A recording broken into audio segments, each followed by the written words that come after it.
Greetings! My name is Neosekken, and welcome back to my Let's Play of Aoi Shiro. In the last episode, we decided to stay on the island after I made the choice to not stay on the island on account of bad weather possibly coming our way and maybe even trapping us here. And once I did that, that led to our first actual ending of the game where we just ended up going home and nothing more came of it. Pretty anticlimactic. Afterwards, I went back. I chose to recommend everyone that we just wait and see what happens rather than just head home. And, well, after that, we decided to just relax a bit at the beach, go swimming. Everyone had fun. And then after that, Shioko decided to maybe try to go see the Oni stepping stones to see if going to that location could help jog her hazy memory of the island a bit from 8 years ago. And right as we arrived there, we found none other than Migiwa there, who earlier had declined to come with us at the beach. And well, after we asked her, "Hey, what are you doing here? This is supposed to be a forbidden location. You shouldn't be here any more than I should be here." Well, we she basically ended up telling us a good chunk about her identity that kind of confirmed my suspicions of her that I've had for like a couple episodes now. That there was definitely more to her than meets the eye. That she's a much more important character than what she's letting herself off to be. Turns out that she has some connections to something called the Imperial Household Agency, a family that's protected a Japanese national treasure for about 8 centuries, and that she's here chasing an Oni. So, yeah, that would also, not only does this explain her presence here on the island, I think it also goes a decent way to explain her unique spiritual power that apparently allows her to see well, spiritual entities and the like. Ghosts, Oni, what have you. Basically her glowing right eye thingy. So, yeah. Like I said, it just confirmed my growing suspicions about her. That there was definitely more to her than meets the eye.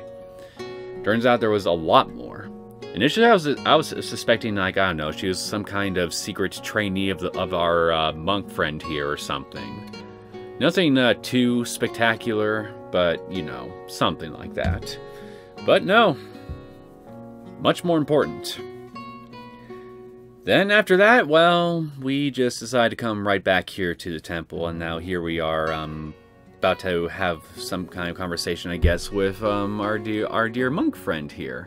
So let's see what he wants. Before dinner at dusk, if the days were short, it'd already be dark.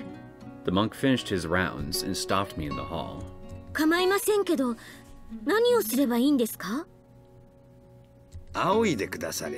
Oh, never mind, you want me to do a chore. He moved the round fan in his hand in a big gesture.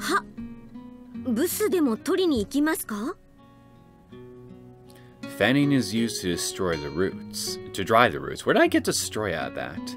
That poisonous substance also appears in kabuki play. Okay, interesting. Then the monk, advanced in his years, would be playing the part of the priest in the play. I didn't understand what he wanted.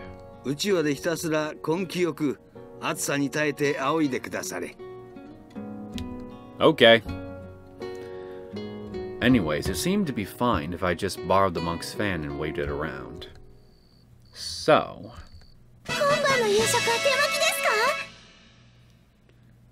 Temaki hand-rolled sushi. Well, there's animal protein in here, so I'm assuming you're not going to complain, right, Momoko? The result of my help was to spread the delicious aroma of the glittering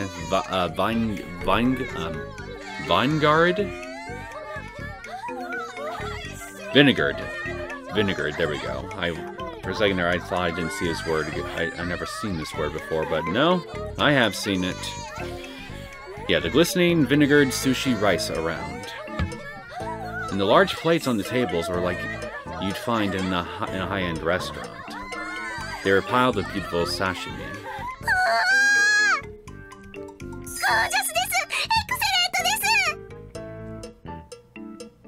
わしは天蔵としての腕にはそれ She's ほど so 自信 easily を持って pleased お as り long ま as せんのでな。 as long as it 素 has 材 animal で勝負 protein. させていただきました。 It's kind of endearing, really. こんなにたくさんどうしたんですか？うちのようなボロ寺でも檀家にはいろいろな方がおりましてな。中には鮮魚を扱っている方も。まあ理由もなくわしが新鮮な魚を所望してもこの生臭めと返されるかもしれませんが。 Was that you making a lame pun? 都会の女子高生が合宿に来ていると言ったら喜んで用意してくれました。 Okay, what was the catch here? Did you promise him something in exchange for this? 何か言われませんでしたか？このエロ坊主めと。Okay. それから副部長さん。はい。お嬢さんはネバネバしたものはお嫌いですかな？ネバネバというと納豆などは嫌いではありませんが。ではタンとサラダを食べなされ。 It had sliced daikon radish that was soaked in water, grated yamaimo, Japanese yam, and small pieces of okra mixed in. こちらの山芋、 What is okra? 本来の旬はもう少し先ですが、それでも精がつきますぞ。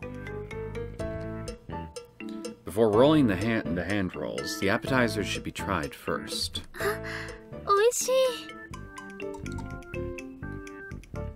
The crispy daikon radish and the gummy yamaimo made an interesting contrast in texture. The sharp spiciness and the soft sweetness were also another item for comparison. こちらの料理もほぼ素材頼りですからな。親孝行がてらご両親に作って差し上げるとよろしかろう。山芋も名産なの？はい、おまんじゅうみたいな和菓子の皮にも使われてますし、お蕎麦のつなぎにも使うんですよ。名産があるっていいな。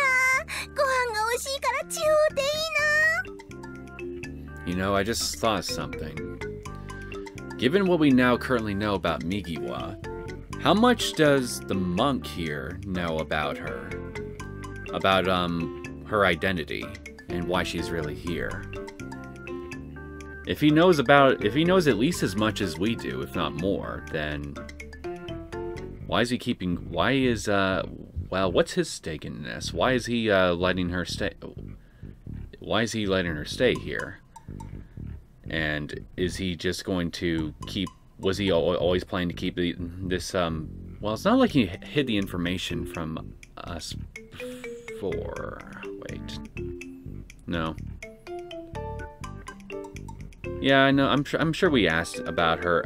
Asked him about Migiwa around the time we showed up here, and well, he didn't really say anything about any of this about this stuff. So if he knew then I guess he at least withheld this information.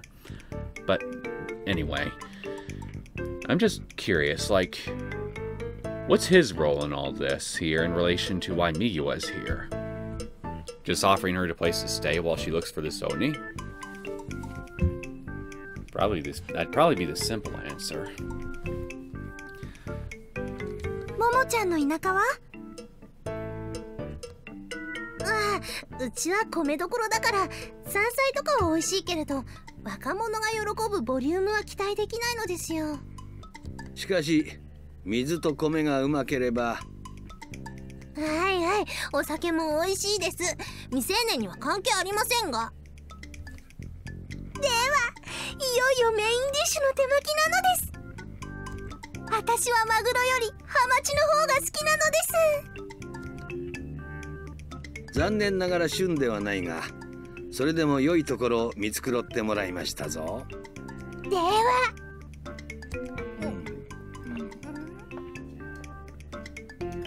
どうじゃ。 I'm going to wager, at best, okay. あれ？なんか変に甘い？ Okay, it's confusing. Definitely not a good sign. なぬ？確かに甘いですね。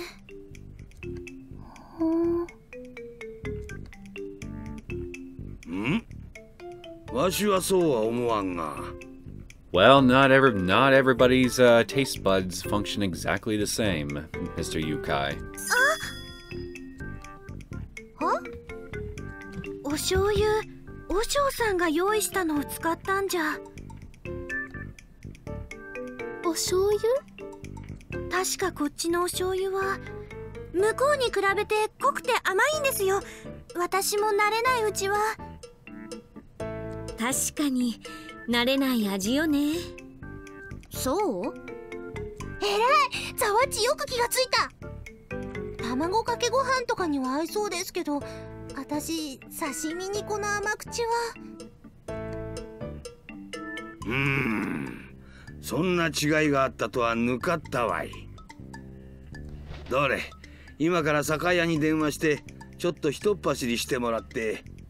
大丈夫です。私持ってきてますから。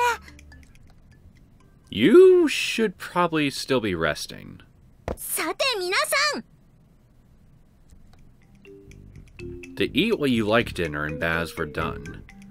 Momoko's Genki voice rang out, though only next day's prep and sleep were left. Besides Nami, who wouldn't wake up, no one was sleeping, and there were no neighbors to bother, so a slightly loud voice was okay. たっぷり遊んで気を養い、海の幸の補給で戦ができる体制を整えたところで、幽霊少女対策を考えたいと思います。And this countermeasure is what exactly? 対策って言ってもね。Blood becomes knowledge. When one's hungry for something and the stomach robs the head of blood, no good ideas will be produced. There are many people who were tired out from the afternoon and would not stay up late tonight.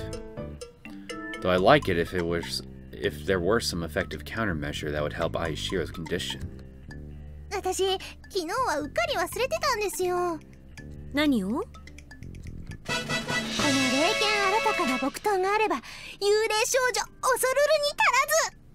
Do you plan to stay guard to act as Aoi Shiro's guards all throughout the night? I can't imagine you'll get much sleep. Momoko held up Komuchi, who had barely escaped being used to smash a watermelon. She waited in the air, testing it. 幽霊退治でもしようってこと？姫先輩の次があるならザワッチ狙いな予感がしますし、今日は徹夜で見張る覚悟です。Well, okay. It's your life. Compared to Momoko, who was raggedly breathing, Aoi Shiro, the only victim so far, was fearful and lowered her eyebrows. If it were indiscriminate, then the next time it appears, it might go after the first victim again. Momoko, 縁起でもないこと言わないの。そういう意図で言ったのではないのですが。Momoko clutched her head as she lay down on the floor quietly. When she raised her head again, her enthusiastic smile was back. というわけでして、今夜の安全警備保障は私秋田桃子にお任せして、先輩ザワッチ皆様方はゆるりとお休みくださいませ。I'm not gonna have an easy sleep tonight, after knowing what you're gonna do. No, sir. Why would you do this to me? Someone who couldn't see it could only wake up people having a nightmare. Still, offering to keep watch, Momoko's eyes showed spirit. But still, I couldn't let Momoko do such a task all by herself.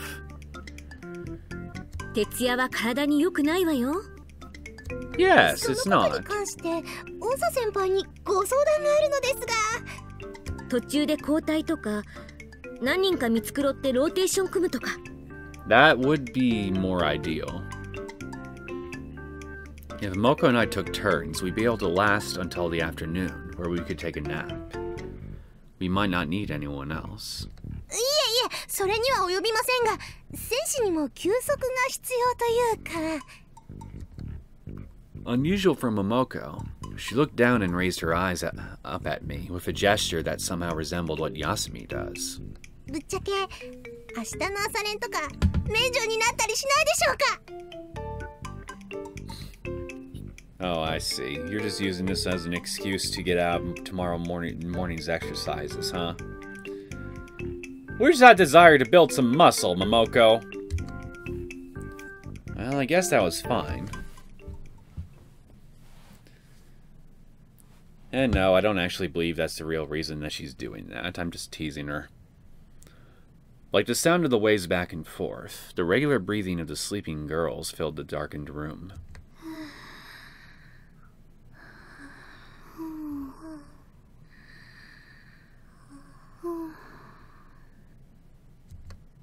The countless waves piled onto each other, making a single beat, just like the sleeping breaths of the people in the room. お肉おいしい。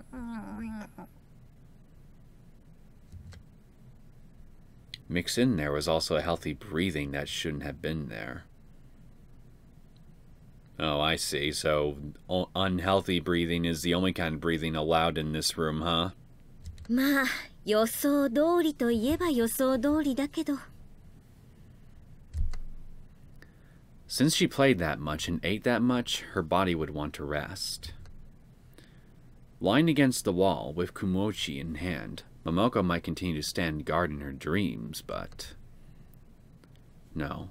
With such a disheveled, sleeping face, that wasn't possible. まったく、だから交代制にしろって言ったのに。 Well, you're awake now, so now's your time to swap positions with her. Revoking Momoko's exemption from the morning exercises, I helped put her to sleep on the futon. She said she'd fall asleep if she lay in the futon, but I'd place it out anyways. I moved Momoko's light body into the unused futon.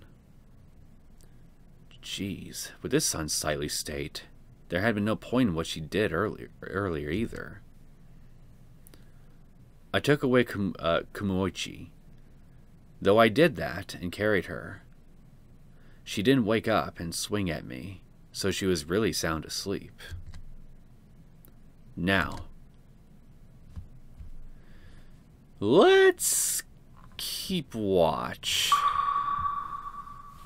Since I'm already awake, I'll continue to stand guard with Kumoichi in hand. Though my eyelids were closed, I still wasn't sleepy enough to fall asleep. What happened last night? After I caused the Tokosaki no Tsubaki to scatter, my whole body was filled with strange energy. It sort of resembled the feeling I got after I drank an energy drink a senpai gave me at last year's school festival. The red Tsubaki might drain energy to increase its vitality and prevent it from wilting. If it drained energy from other living things, then it's as if it were a... 私、やっぱり何かおかしい。 What was wrong wasn't the energy that filled my body. I understood that within the hilt of Kumoichi, which I grasped in my hand, something special resided. Though it was night, the eyes still brought the most information to the body. If I closed them, I could sense some deep presence. Like how a predator sharpens its smell to sense prey, it wasn't coming from Kumoichi or Yasumi sleeping next to me, or Nami. In the hall, there was a presence. 誰? Well, get ready. I didn't hear the old planks of the floor in the hall creak. I thought it would come in, so I tightened my grip on Kumoichi, but the presence passed by the room. Eh? I guess the present's not in the mood to visit Aoi Shiro tonight. I thought I should make sure, so I got up quietly and put my hand on the metal handle of the sliding door. I somehow understood that I wouldn't bump heads with someone as I opened the door. I quietly slid the door open and stuck my face out. I saw the back of someone who had turned a corner down the hall. That suspicious shadow, which had both pliant shoulders bare and had the air of a predatory cat, was. Migiwa? So you're the ghost! There really is more to you than meets the eye. I'm kidding. Migiwa was dressed the same as in the afternoon. She was holding a long bag that resembled what we used to carry our shinai. Where was she planning on going at this time of night? Maybe the train? At a time like this, in the middle of the night, in the dead of night, at the third quarter of the hour of the ox, when even the flora slept. You're being awfully specific about the time right now. I was staying up and keeping watch because something like ghosts might appear at this time. 私はね、鬼を追いかけてきたわけよ。It's been about half a day since that conversation. I wondered if she was once again at the road near the ocean leading from Unasaka to Onigashima. If she were at the Oni stepping stones, then it wasn't some joke, and Migiwa really was the type of person she said she was. Well, we might have an opportunity to find out. I heard from my grandpa that in China, people thought of Oni as the souls of ones who had died. Personally, I thought dead people were ghosts, and I thought of Oni as inhuman things like spirits, but... In the West, Dracula was a vampire raised from the dead. In other words, was he a ghost with a physical body? He was a ghost of a physical body, wasn't he? I suppose if you want to look at it that way, he kind of is. Then, if Migiwa belonged to an organization that dealt with Oni, about the ghost that attacked Aoi Shiro, maybe she could play exorcist? Let's follow. Let's just hope that the ghost doesn't decide to visit Aoi Shiro and do something to her while we're away. As I was thinking, Migiwa had completely vanished. But I had a clue as to where she was going. If she wasn't there, then the basis of asking her for help was weakened. Yosh. After looking around the room once to make sure there weren't any strange presences, I went down the hall with Kumoichi in hand. Creak. The floorboards reacted to my footsteps.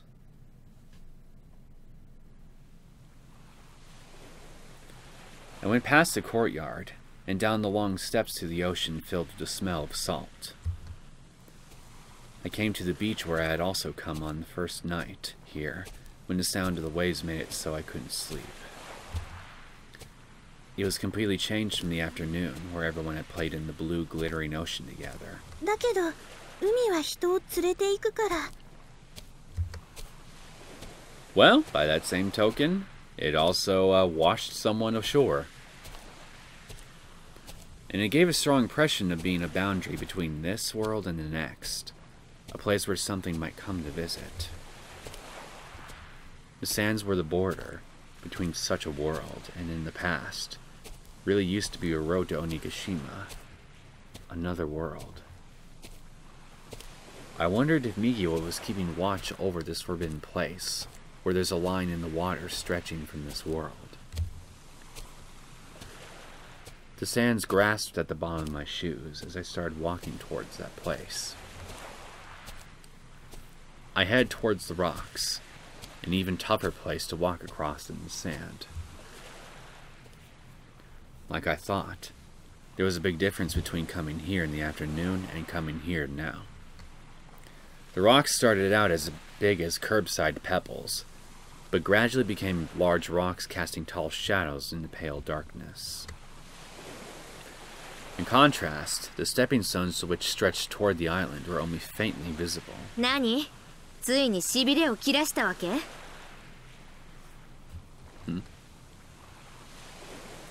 As I came to that place, Migawa greeted me with words meaning, "What an impatient person."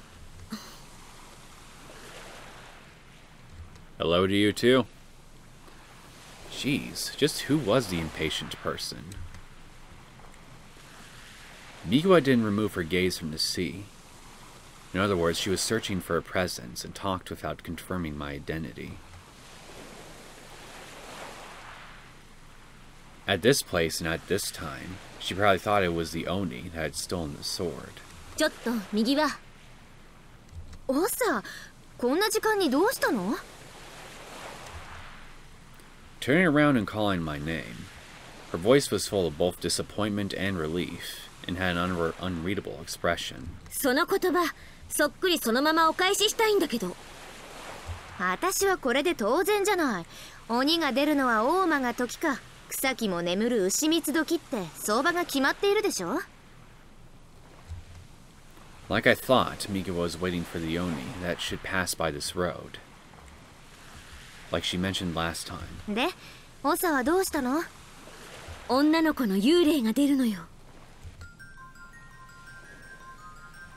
I didn't know whether it was the Oni that Migawa was chasing, but I explained that it also held a grudge against people.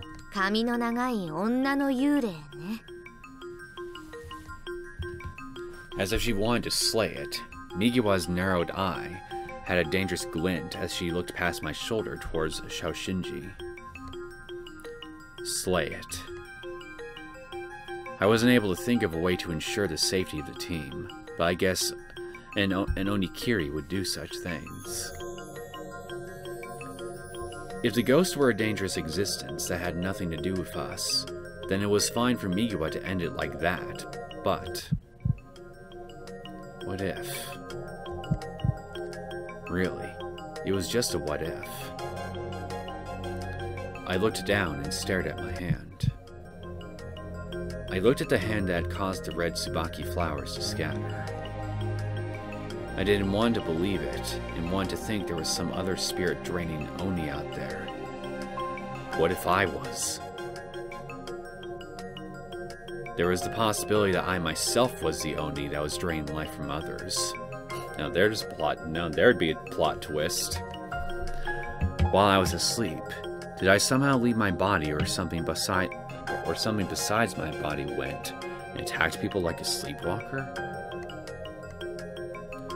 I wondered if Migawa would slay me. Well, let's ask her. Would you slay us?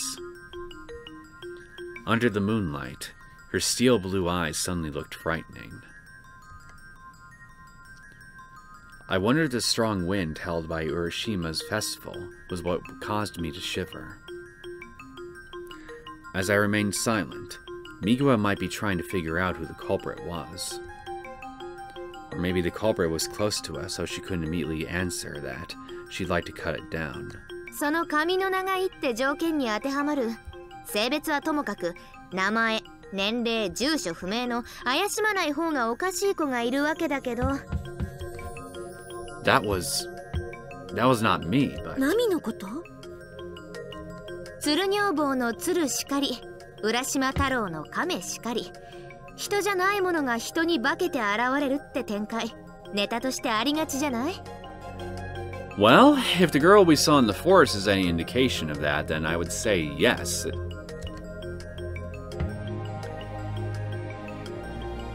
Something that has the form of a human, but isn't one. When I first saw her, the impression I got was also... 化けるのが小綺麗な女っていうのも類型的だし。だけどナミは... I couldn't say I disbelieved the possibility that just because a child had a mysterious presence, she could not be human. But I'd more likely believe that I myself were the culprit and believe that girl was an Oni that attacked people. それに、右輪が言ったやつ、どれも恩返しのために来たわけで、放っておいても害ないじゃない。アンデルセンの人魚姫は、王子を探検で刺し殺そうとまでしたわよ。未遂だったけど。So she's saying, though it started out with attraction, there could be other reasons for disguising oneself besides returning a favor. And she's saying that more than kindness changing to ill will, it was more likely that malice was the intention from the start. ゆうべ話した磯女の場合、恩をあだで返すというか、人の親切心につけ込んでくるというか。In other words, no good deed goes unpunished. 磯女ってカニの化身の髪の長い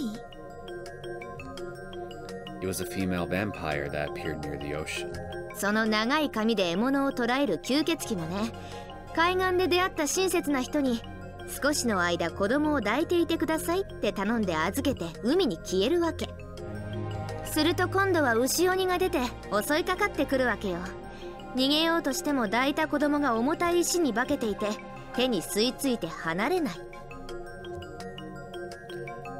The Isoona, partner to the Oni, turns herself into the stone child and is able to enter one's defenseless embrace. Using that story as a comparison, you could ridicule us for not doubting the mysterious Nami and caring for her.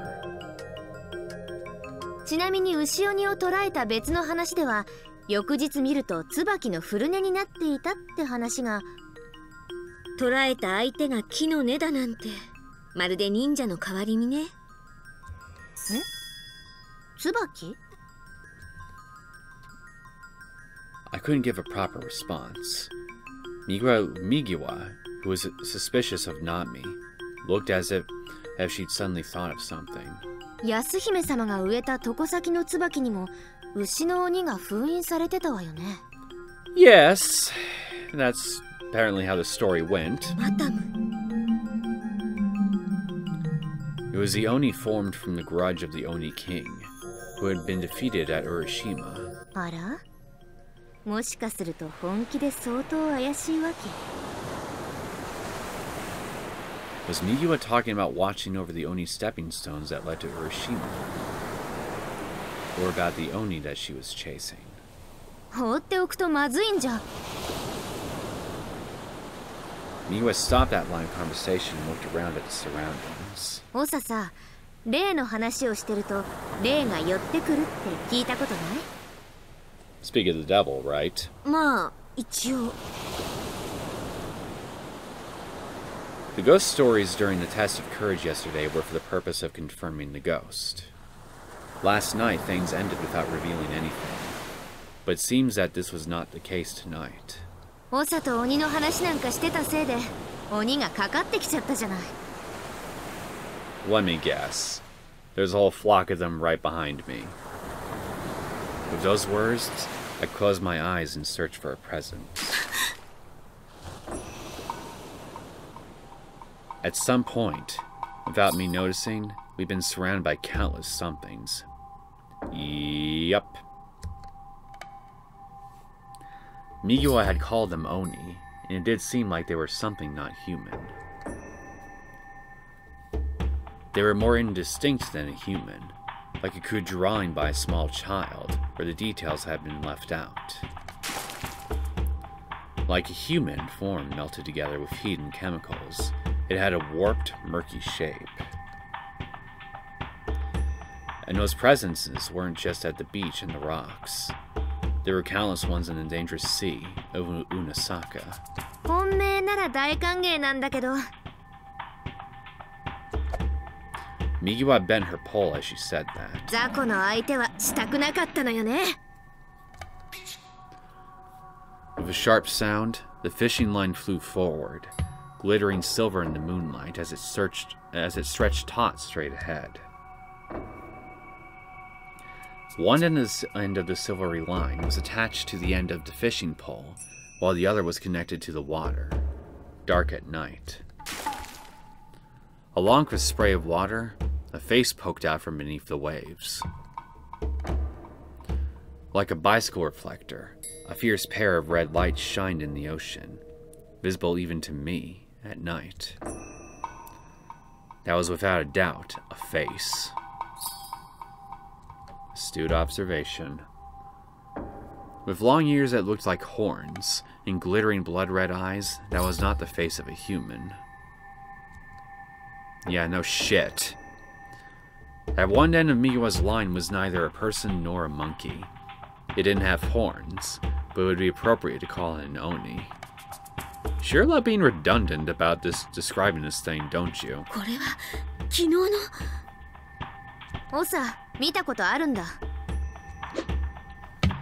It was the same thing that had caught my eye during the test of courage.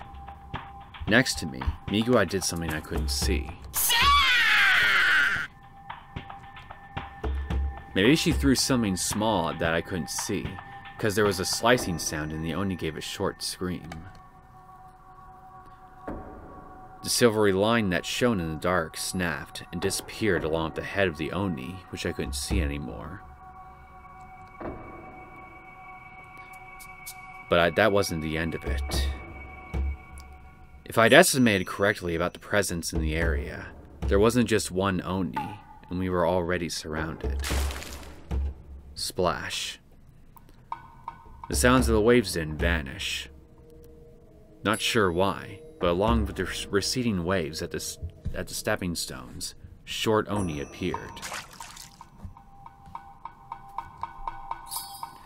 If I turned around, in the darker than night shadows of the rocks, there was more than that many pairs of red eyes. 4, 8, 16. Looking at those oni eyes, Migawa casually threw away her pole and picked up another one at her side. A long stick of uniform thickness, it was around 150 centimeters and vermilion like a toril gate. Or torii gate?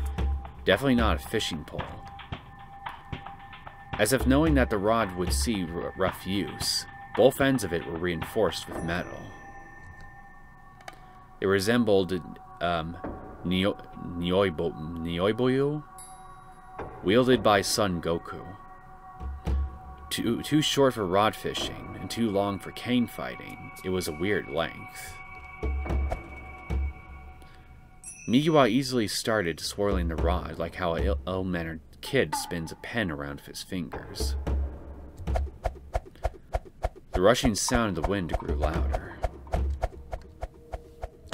Spinning to the right, the left, forward, behind, in every direction, the rotation didn't stop, but seemed to get faster. Because of the speed, Migawa's glossy pole created an image of a perfect circle that resembled a red plate or a full moon. With that red disc swirling around her, acting like both a sword and shield, Migawa's steel blue gaze glared at the short oni. こいつらはま、カッパの一種。甲羅とか頭のお皿は？その辺のありなしとか、体が鱗か毛か無毛かの違いは、いわゆるバリエ違いの範疇ね。Though they had neither shells nor dishes, they came from the ocean and seemed to be palmate. Not as small as a child, they were short. However, looking at their limbs and muscles, they seemed strong, like a sumo wrestler. Now that you mention it, they didn't look entirely unlike Kappa. Kappa, Suiko, Gataro, Yamawarashi.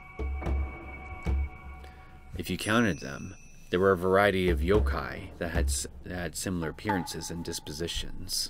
私のところじゃ面倒だから、カッパの類の鬼をまとめて、毛量って総称で呼んでるけどね。Moryu. 地味毛量の毛量かしら。Evil spirits of the mountains and rivers. ご名答。地味は山の鬼。She stopped the swirling pole that was cutting through the air and held it straight by her side. 毛量は水辺の鬼よ。In an instant, the end of the pole stretched out and grabbed the Moryu that was at the vanguard, holding it in midair. The speed and weight of the kappa like Oni was fixed on its midsection, as it was held up in the air by the metal end of the pole. Sit! With a shout and a sweep to the side, it crumbled like a clay doll that was not yet hardened. The Moryu turned into something like black mud, breaking into big pieces which then crumbled. The now black mud-like Moryu lost its shape and turned into something fine like ashes or dust, which scattered in the wind.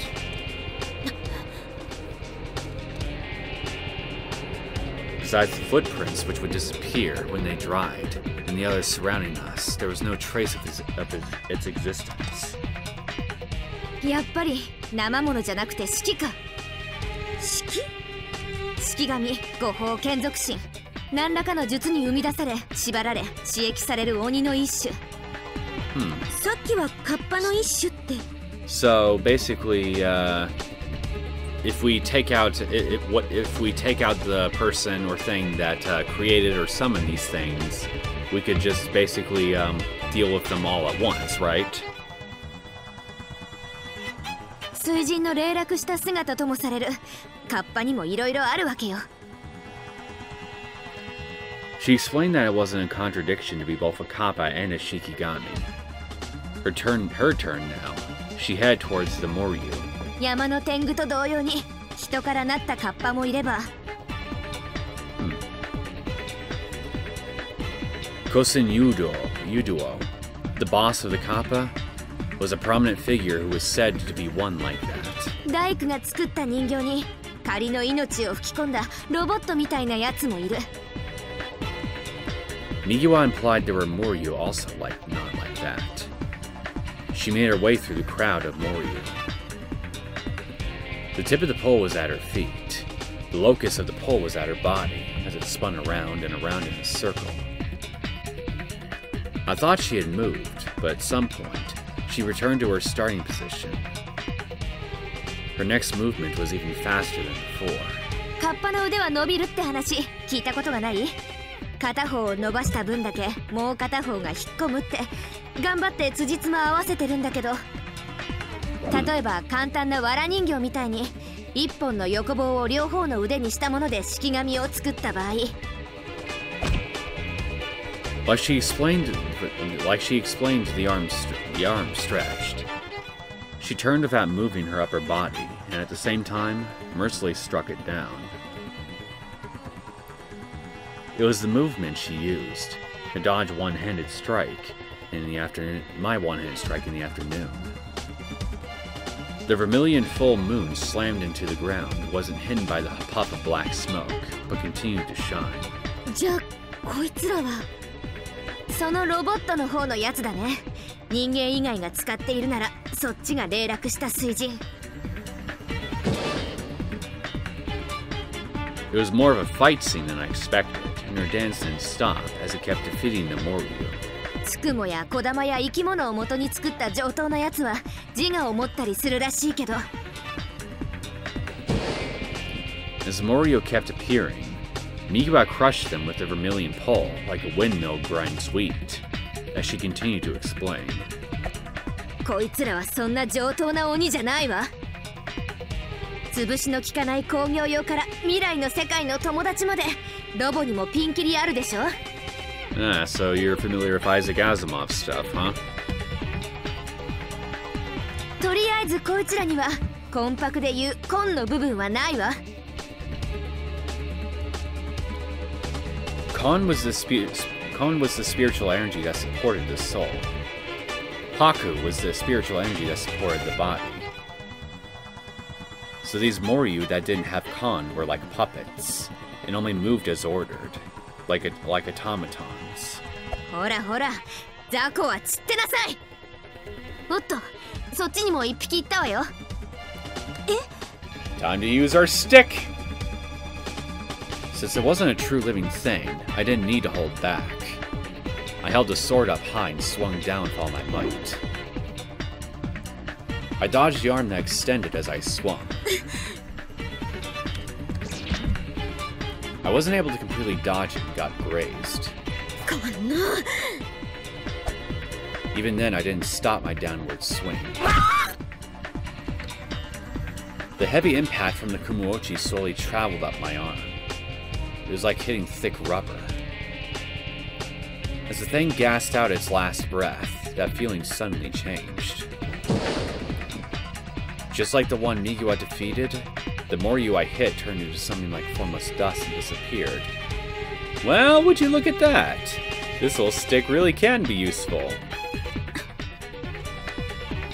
And the feeling of impact suddenly disappeared. Like missing a step on the stairs, that unexpected change caused me to stumble and broke my stance.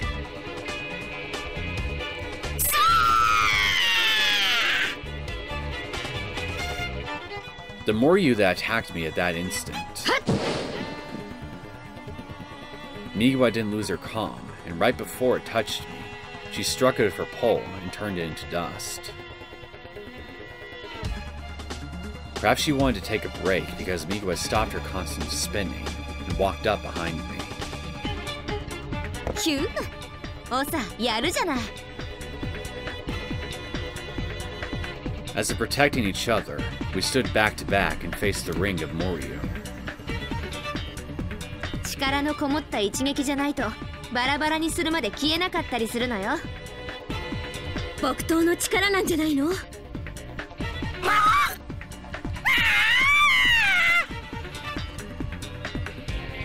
I asked a question while I fended off the Moryu's extended arm. Kumochi was a virtuous wooden sword created from Tokosaki no Tsubaki.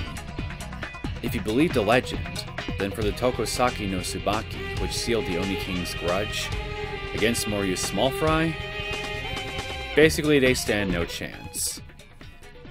But even with the virtuous Kumochi, just hitting it once was not enough to defeat it, and it needed one more strike.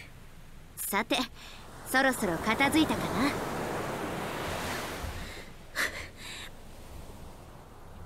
今ので全部。どうやら打ち止めになったらしいわね。Even Migiwa was a little amazed as she turned and looked around at the area. She seemed to imply that it was rare for that many Moryu to appear, and something important might have occurred. You think? This was Migiwa's job, but for a novice like me to fight against so many Moryu, I was lucky to come away with only light scratches. Well, you had the help of a pro, so there you go. あんたの血は赤いのね。何色だと思ったの？普通に赤いと思っていたわよ。写しみを得た鬼だって大抵のやつは赤いしね。赤は命の色だから。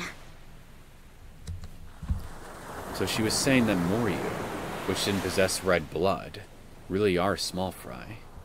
それでこいつらは一体何？なんで踏み石なんか見張ってるわけ？ Migiwa should be able to answer. I knew the gist of things. The Moryu are Shikigami that are being controlled by someone. Migiwa is chasing after the Oni that stole the sword. But I didn't understand the connection between the two. Well, I got a theory.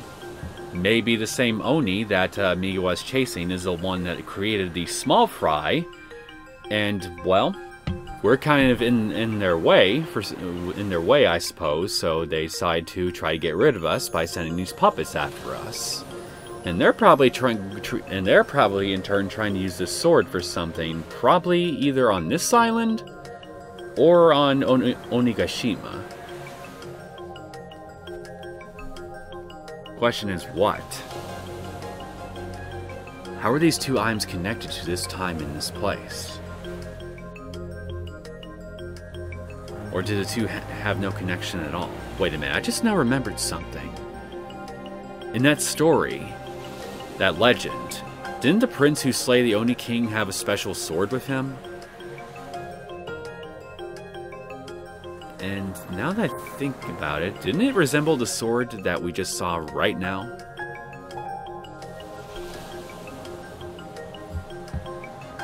No, that shouldn't be the case. There was also one more thing. If the ghost girl with long hair were connected with Matamu, the grudge of the Oni King, then it should be here, or... Since I was attacked by Moryu, and in fear for my life, I'd forgotten that I hadn't come here to exterminate Oni. Well, shit. She's probably in danger. I'd come here to ask for help from Migiwa, who was chasing an Oni, right? It's been quite a while since I left the room. I need your help.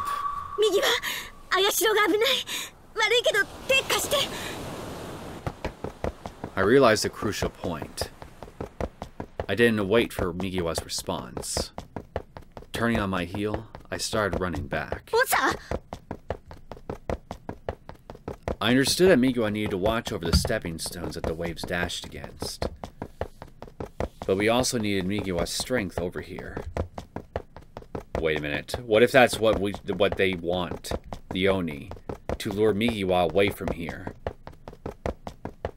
We might just be playing into their hands. Shit.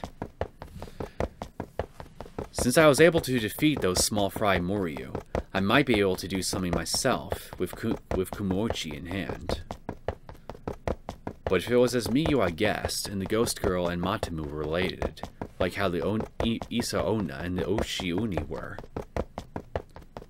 and such a dangerous existence like the grudge of the Oni King were next to everyone, we'd have to deal with that somehow.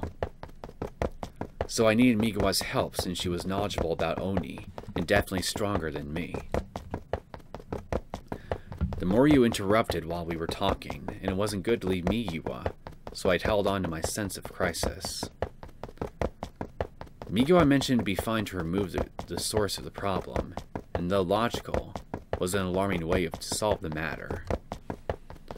And though she suspected Nami, whose origins were unknown, I had a mysterious conviction that it wasn't Nami, so I didn't hesitate in asking Migiwa for help.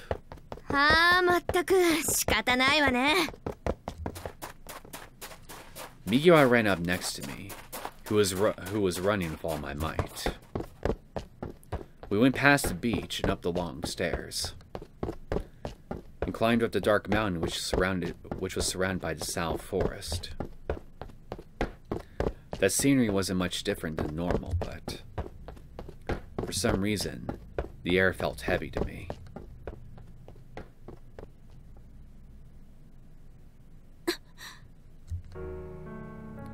Just before I put my hand on the metal handle to slide the door open, I reflexively stopped.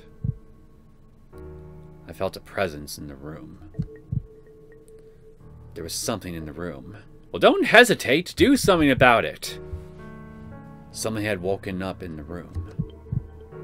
And now, I noticed that the air around me was unnaturally chilly.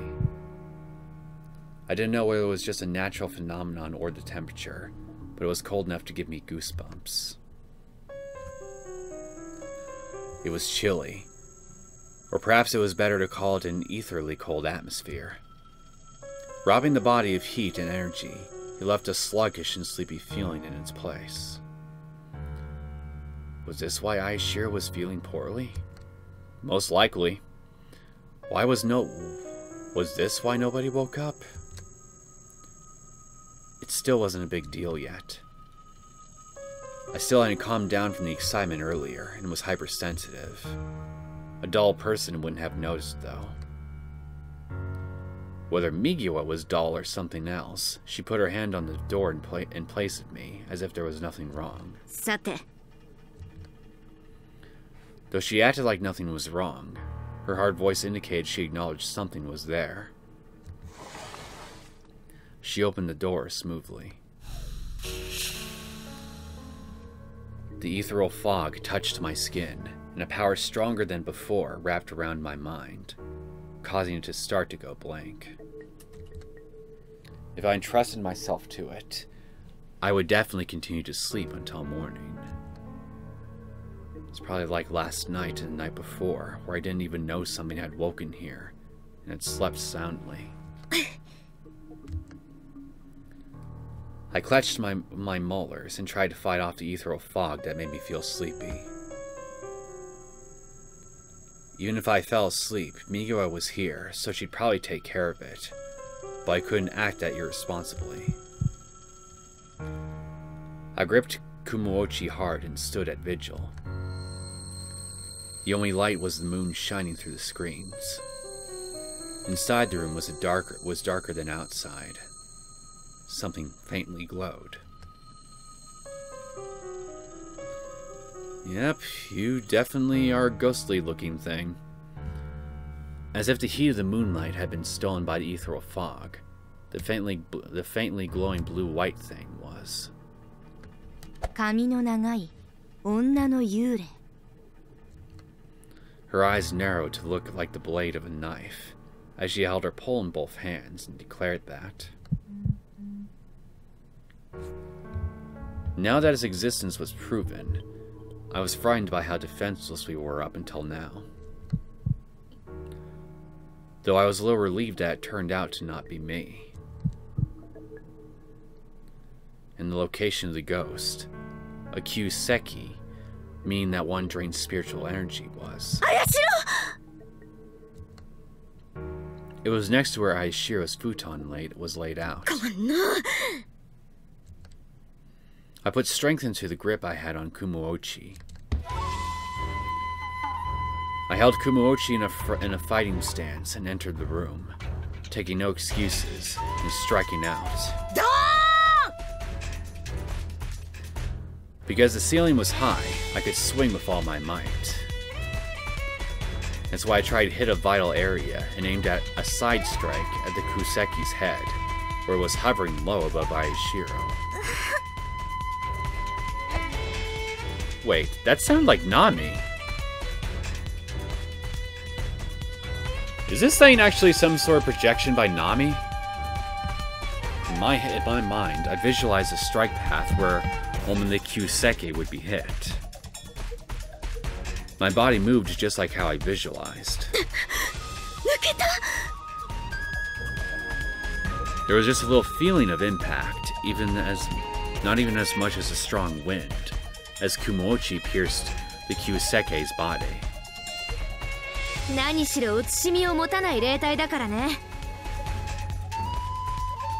That's why I couldn't be touched by normal things, and vice versa. Miwa said that as she stepped into the room. だからそいつは相手とくっついて自分の体と相手の体をつなぎ合わせる必要があるわけよ。力を吸い取るためにね。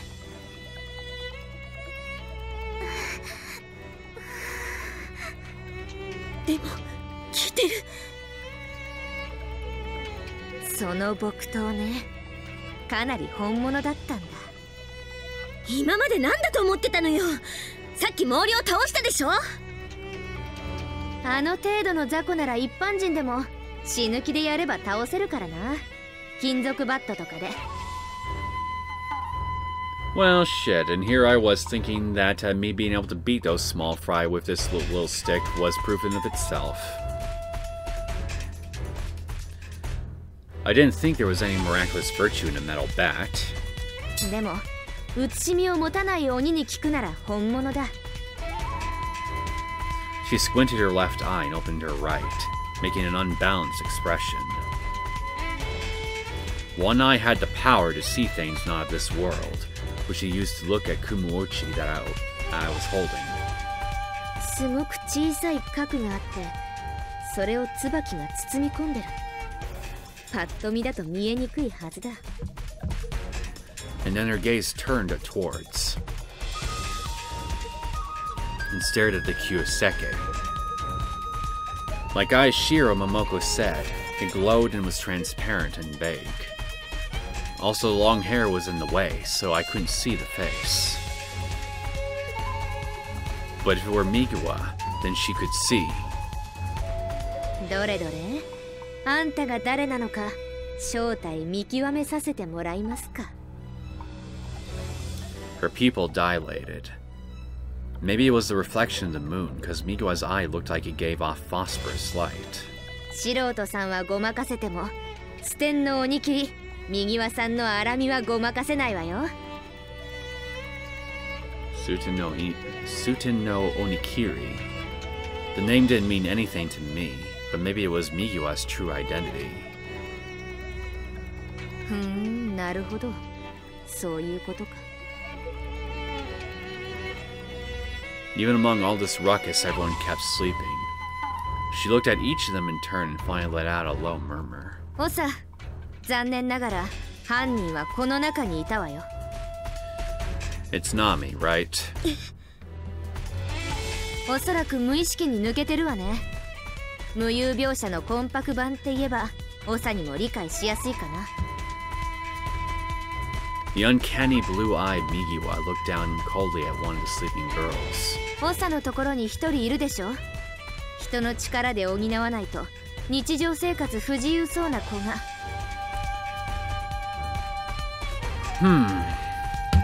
One who needs extra power to get through day-to-day activities. This spirit seems to keep going after Aoi Shiro, so it wouldn't make sense for it to be her that's creating this thing. Because, well, why attack yourself, even unconsciously? So the only other person I can think of that could fit this description who needs more energy in order to get through a day's activities is Yasumi. オサが目にかけ可愛がってる髪の長い女の子が。Someone that Osa treats with care and is a girl with long hair. Well, then again, I don't think maybe she isn't just referring to people who were part of my class or anything, but just, you know, someone who is here in this shrine. So it could be Nami. My eyes followed where her hard gaze was looking. So yeah, I guess it is Nami. Oh, or then again, maybe it is Yasumi. Among the uncanny cold air where the girls were sleeping, there was one that was white as a western doll or white birch. She looked like a doll, but maybe it was that she was just a vessel that had lost its soul. あなた、Yasumiなの? Okay, so yeah, my first guess was right then.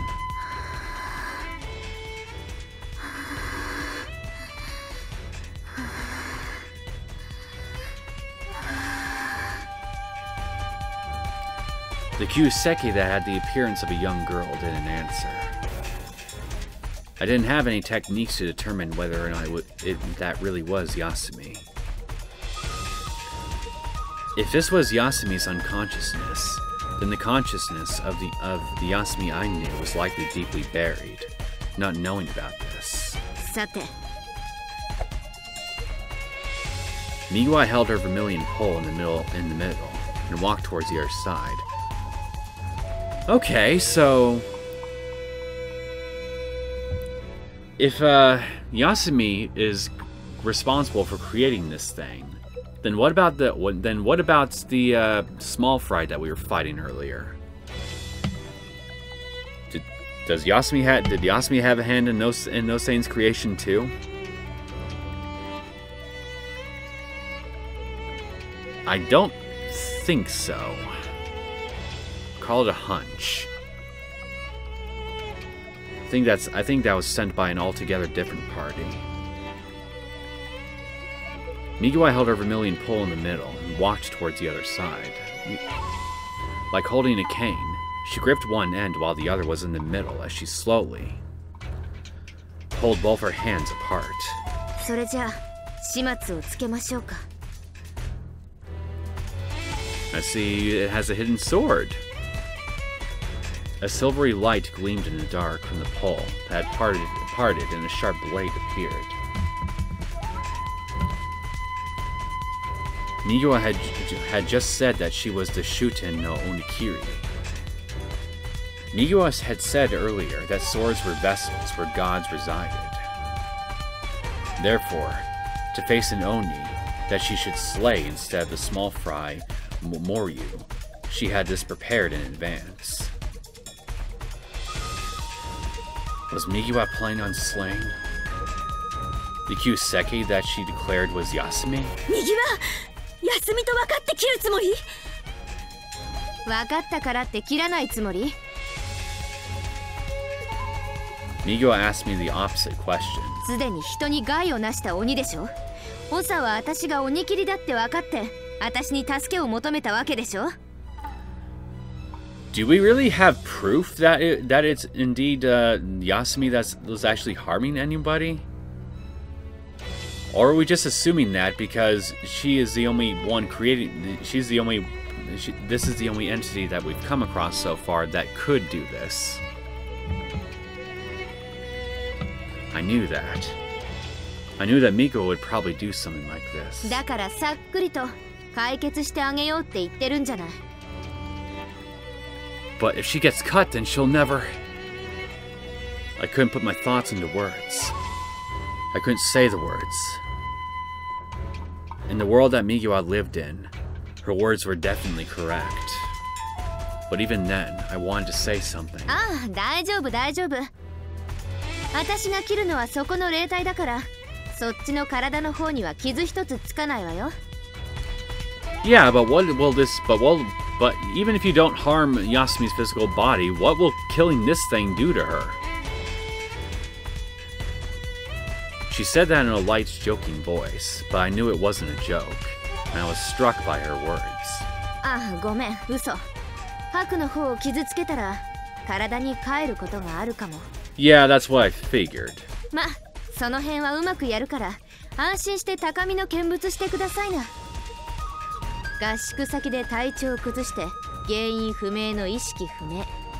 責任問題になったらちょっと葵先生苦労するかもしれないけどさ。幸いこの子、そういう場合にうるさい親とか親戚なんかはいないんでしょ？ Yeah, but she still has people that care a lot about her, you know? 右は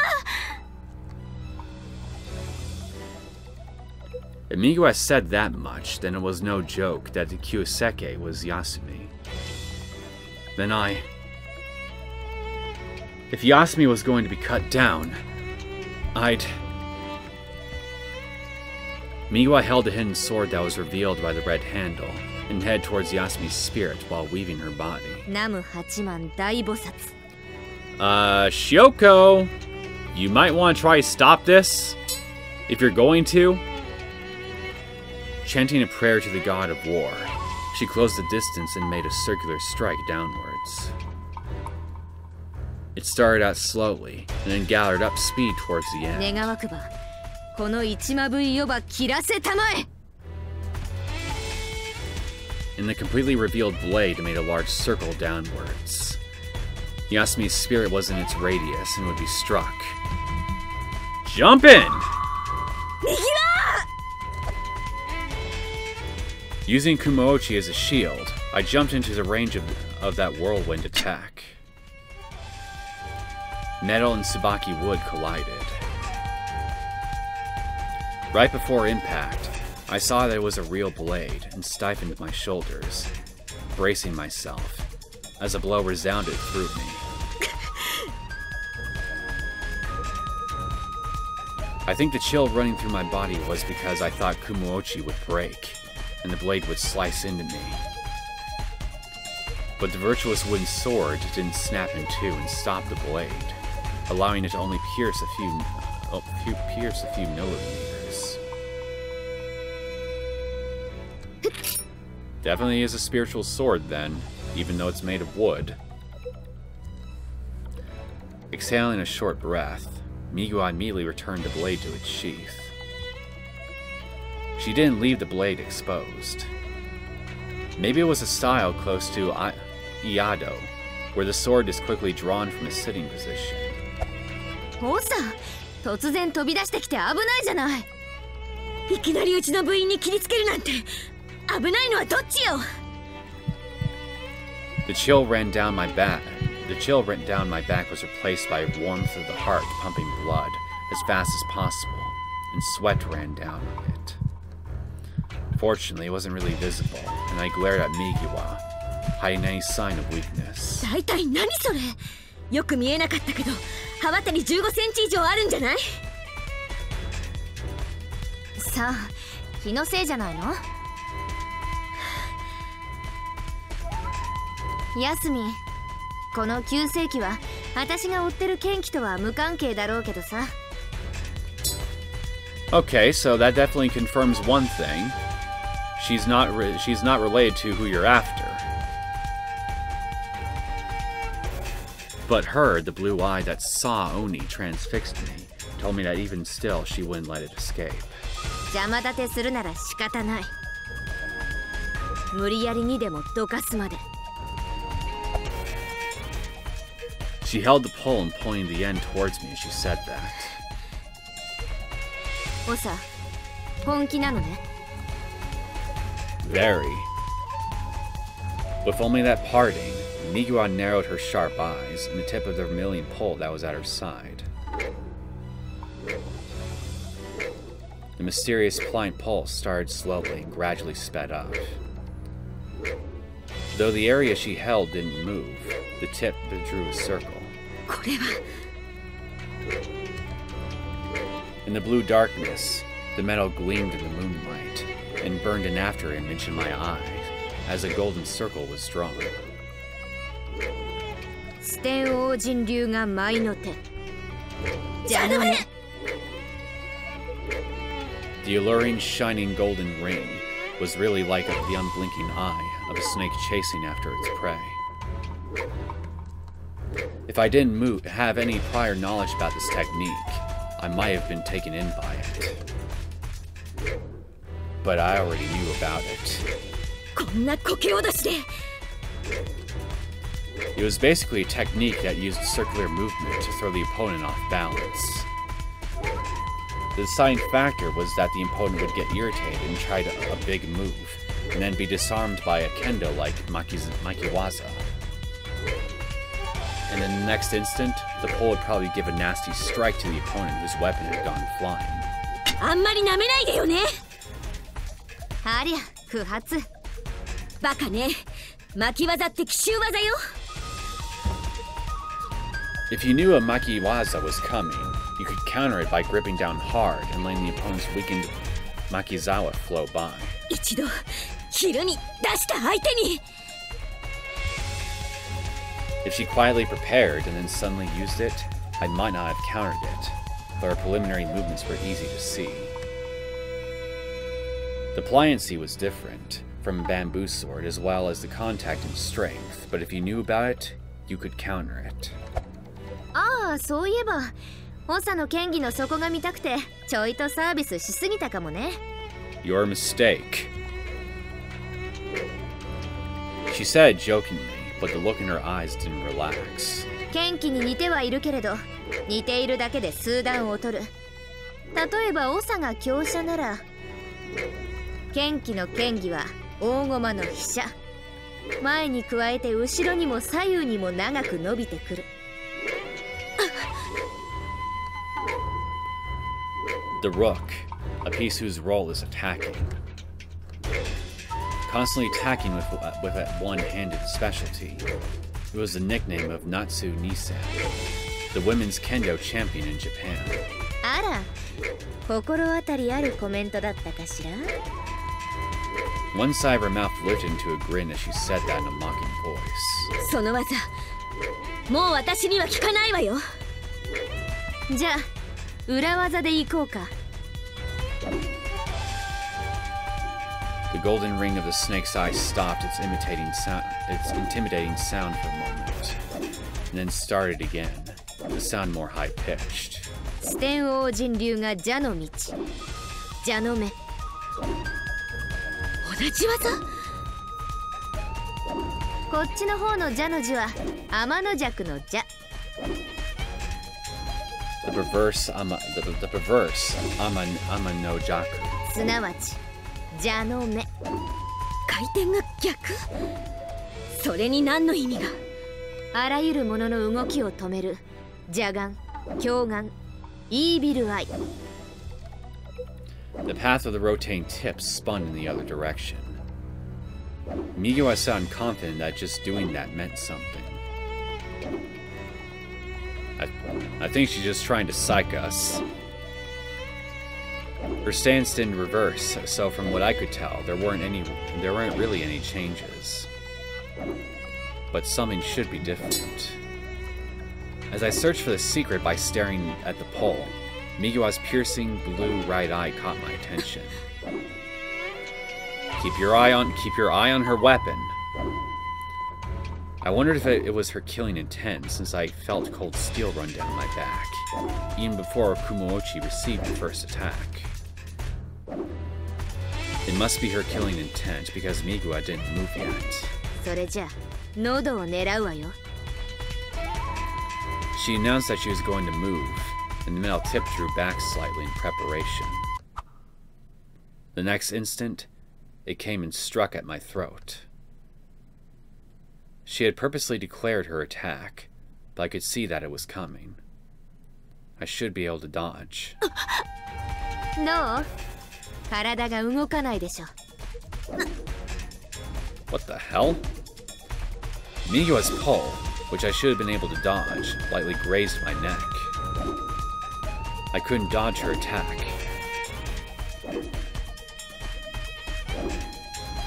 That eye. You used some sort of spiritual trick on me, didn't you? It wasn't that Migiwa's use of her pole was any faster than before. It was that I couldn't move. If Migiwa didn't miss on purpose, my throat would have been crushed. Yes, this was really like being paralyzed. I wasn't afraid of Migiwa, and my intent to get in her way hadn't lessened. But my legs were planted on the ground and couldn't move. Like when a snake pins a frog with its glare. In the world of sword-fighting novels, there's the Engestu Sapo, which hypnotizes the opponent by drawing a half circle. Migiwa, with that uncanny luster in her blue eye, looked away from me, who couldn't move, and turned her gaze to the Neosekken.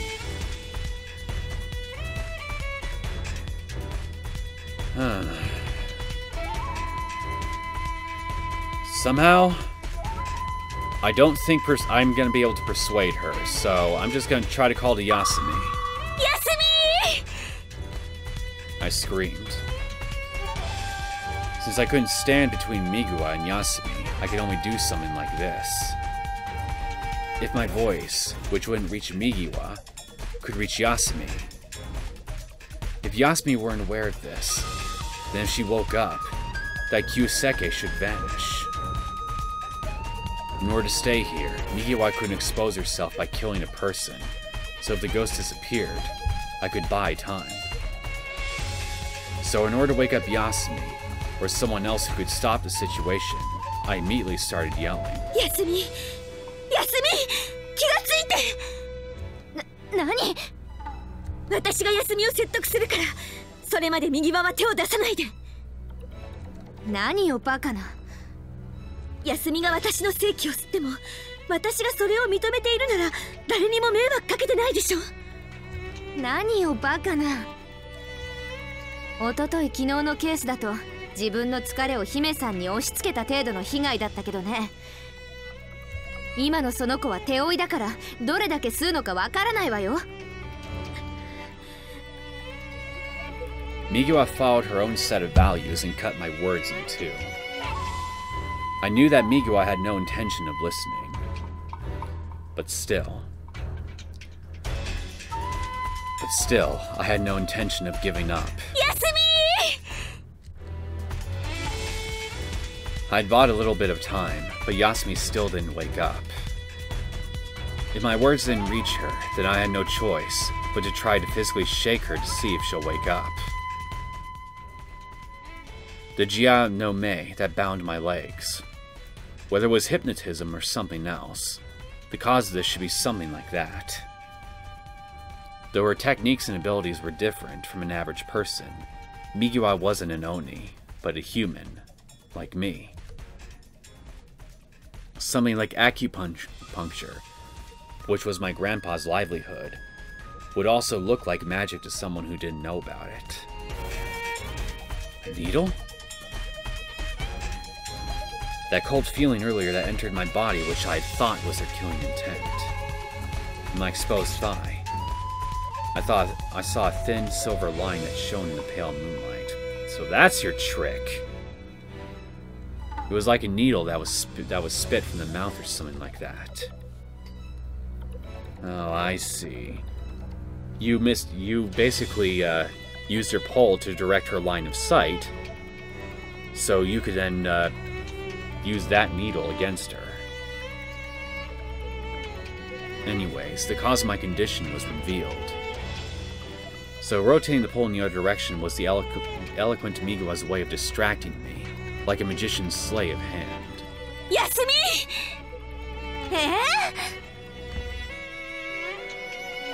I pulled out the needle with shaking fingers and staggered toward Yasumi.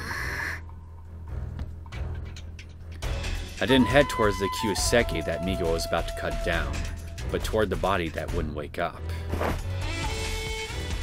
And using all my strength, I picked up Yasumi's prone body and this time, headed towards the Neosekken. Stopping you!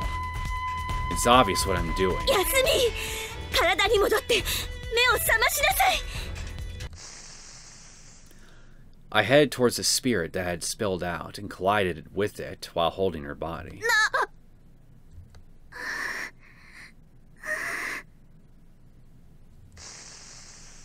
The moment I touched Yasumi's spirit, I felt power leaving from everywhere in my body.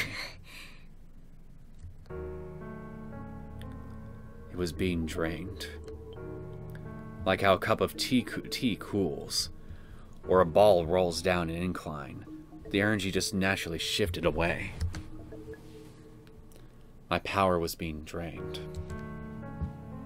But as if that were the last bit of energy that Yasumi's unconsciousness sought, as Yasumi's body touched her spirit.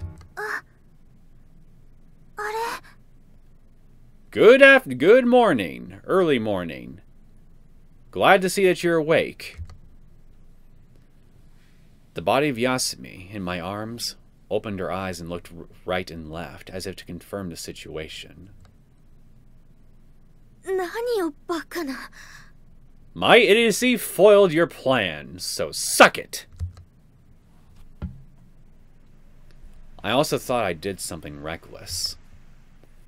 I had touched Yasumi when I didn't know how much energy was going to be drained, like Migawa said. But...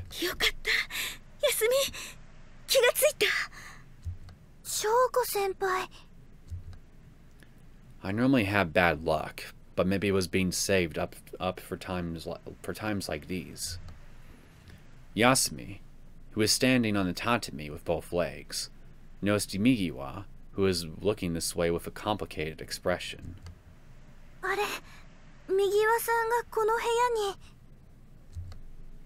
Her gaze stopped at Migawa's hand, which was holding an unfamiliar vermilion pole.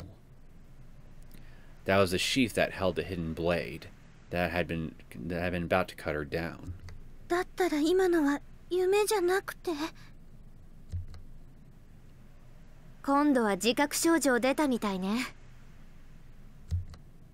Her face returned to that of a cold onikiri as Migawa stared this way. Though everyone was magically asleep, they were still here in this room, so she shouldn't be able to cut down a living body.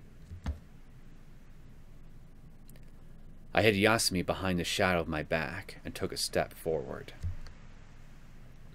I didn't plan on being caught by either types of Jia no Me anymore. I wasn't going to step back or allow Yasumi to be cut down. Against my straight-on stare, Migawa let it slide past, just like her frightening techniques.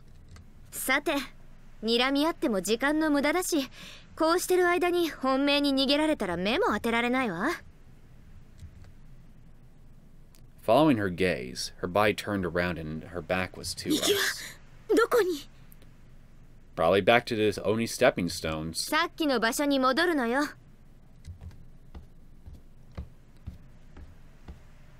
I still wonder if we just played right into this other Oni's hands or something. If their objective was indeed to get Migawa away from the stones. I interrupted her original task and had her come all the way here. I felt bad about that. But about protecting Yasumi. Miwa also felt the same way. 私に後ろめたいところなんてないから、逃げも隠れもしないわよ。あんたたちがここにいる以上、これからも顔を合わせるわ。You'll still look for us in our face? Okay, I can't even wrap my head around this one. I need help.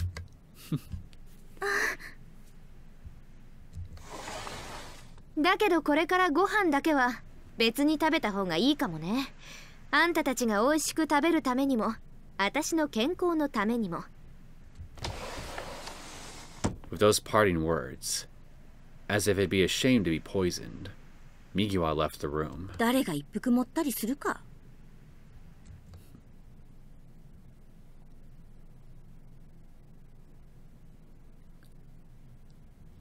Migiwa left the room, leaving Yasumi and me behind.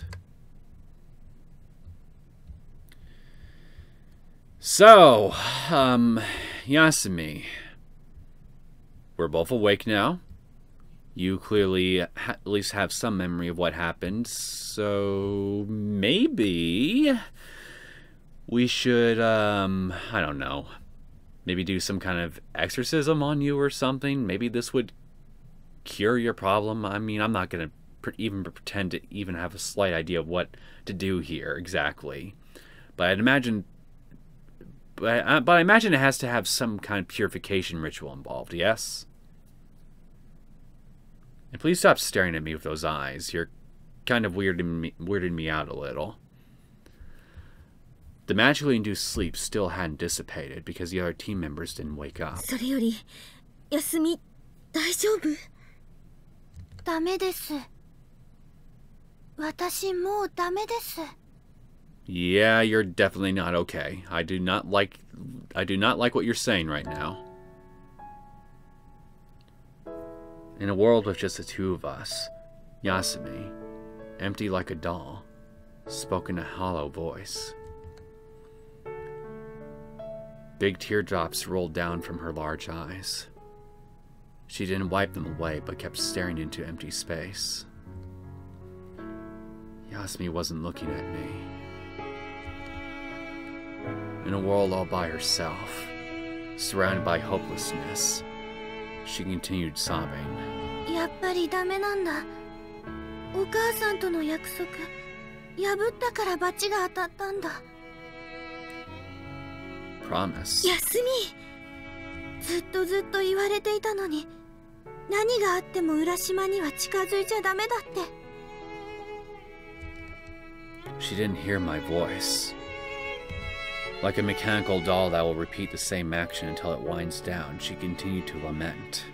私、合宿休めばよかったのに。Perhaps it was due to the tears, because a bit of feeling entered the hollow voice. 休めばよかったのに。みんなと一緒の、翔子先輩と一緒の合宿が楽しみになっちゃって。島に渡らなければ大丈夫だって。If she were talking about an island, it should be Urashima. 休み、一体何を言っているの？ I wonder if she actually means the other island. What sort of karma bound Urashima and Yasumi? 浦島で生まれて育ったから。Oh? Her eyes were just as hollow as before and didn't reflect anything in this world.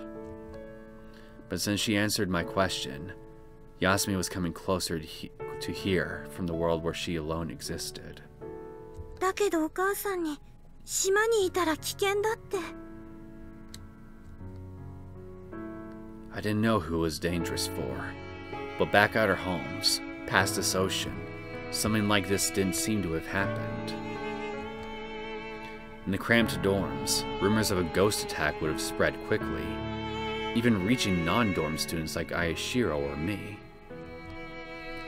Whether the ethereal sleep was effective or not, in reality, Aoi Shiro saw it on the first night, and Momoko on the following night. I didn't think that it would be so lucky as to remain unnoticed in the dorms for the many more nights longer than camp was. Then her mother's warning was correct, though I didn't think it was because of a situation like this. 島に近づいたから今日みたいなことに。わかりません。クロウ様のお祭りが近いから。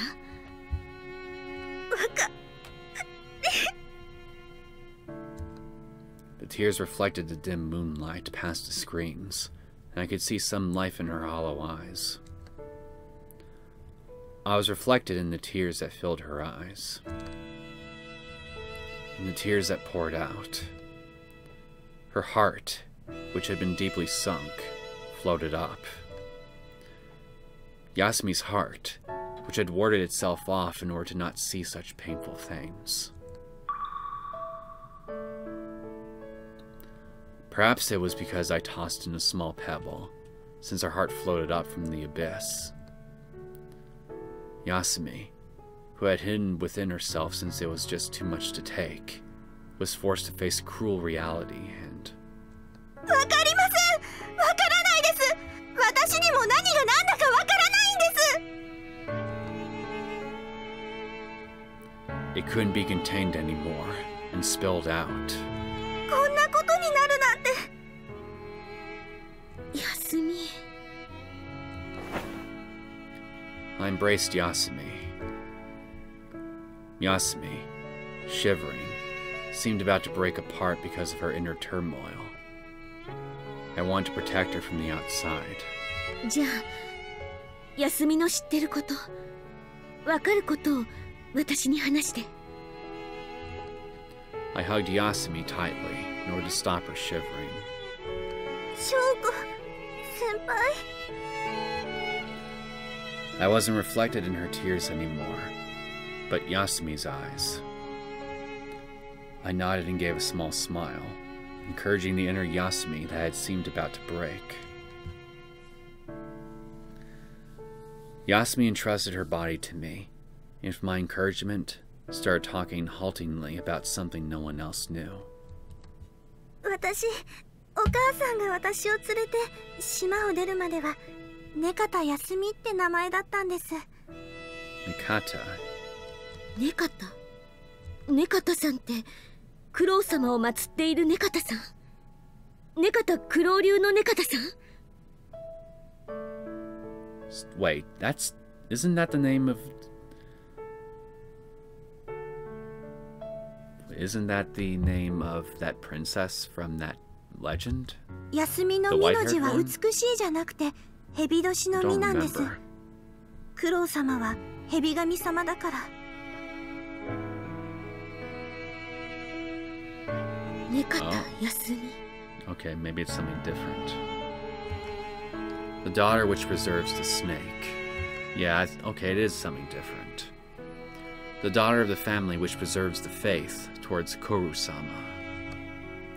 That blood and name was the karma that bound Yasumi and the island. じゃあ、私が昔浦島で会ったことがある女の子は Was you, of course. If Natsuni-san was interested in Koryu and had gone to the island, it was natural to visit the successor, Nekata Munetsugu. If Nekata-san had a kid around the same age, then it wouldn't be weird at all to have played together. 私、島にいる間は全然病弱じゃなくて。During the time I lived on island, wasn't sickly at all. Then the memory of my dreams, the energetic child who pulled my hand was... ヤスミ？私にはお姉ちゃんがいたって言いましたよね。お姉ちゃんの方が病気だったらしくって家から出させてもらえない人で、そのお姉ちゃんが亡くなった時にお母さんが私を連れて島を出たんです。こんなところにはいられないって。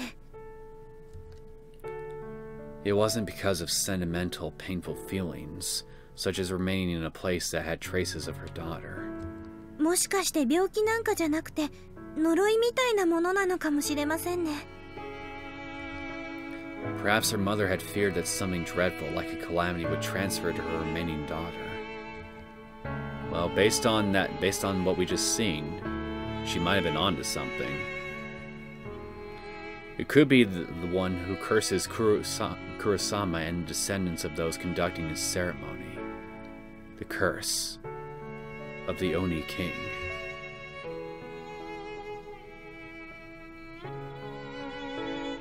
Since Yasumi became a Neosekken, it might be a curse to transform an enemy into something like itself, making an ally. So you really are descended then from the islanders from that legend. Like how Miura talked about the relationship between the Ushioni and the Isoona. It made one into something of similar ilk.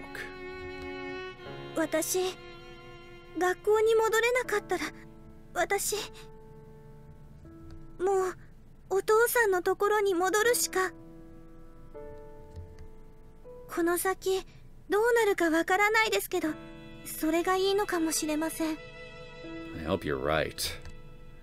If there was a father, it's true that in normal circumstances that would be the best thing to do. After her mother died, and Yasumi was left by herself, her ties with her father in Urashima should have been completely cut. If it was just about the physical distance to the island, then there was no reason to change her name from Nakata to Aizawa. Yasumi also didn't seem to know, but there should have been some reason. Yasumi, 大丈夫よ。Yasumiがそんな体質でも大丈夫。I hugged her shivering body to reassure her that wouldn't happen, and everyone would return together. だけど、ですけど、学校に戻ってもこうだったら、私は。Well, then I donate my spiritual energy to you. 今日みたいに無意識に桃子や亮の親しい人、それから私たちを傷つけるのが嫌なんでしょ。疲れることをしないで、疲れたらちゃんと回復させるようにすれば、むやみに人を襲うようなことにはならないはずよ。Well, that's also an option, I guess. でも、それでも疲れてダメそうな時は、私から吸えばいい。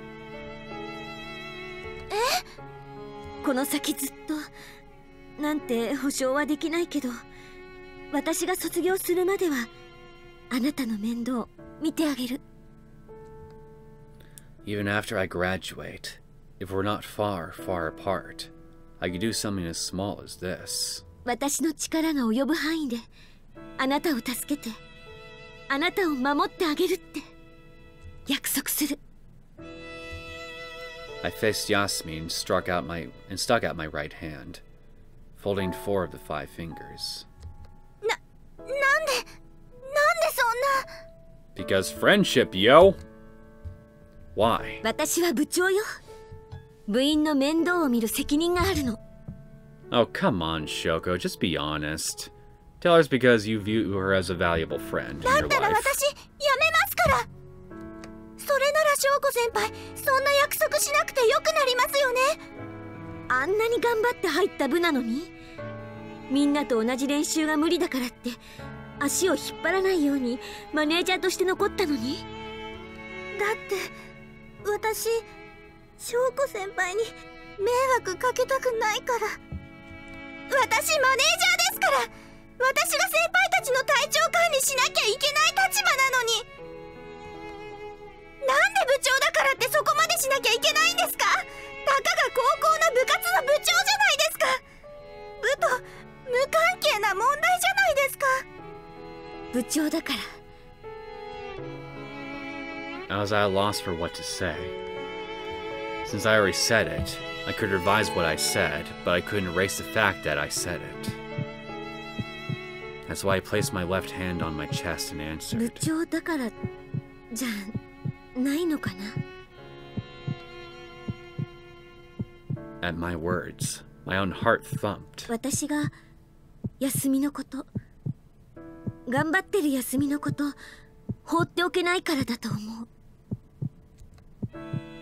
I like girls who try their best with all their might. It's not anyone in particular. I like all girls who try their hardest, but... 多分そういう休みのことが好きで、好きだから放っておけないんだと思う。翔子先輩。 This girl is probably special. Beneath my left hand, the beating of my heart was calm. それに幼馴染でもあるわよね。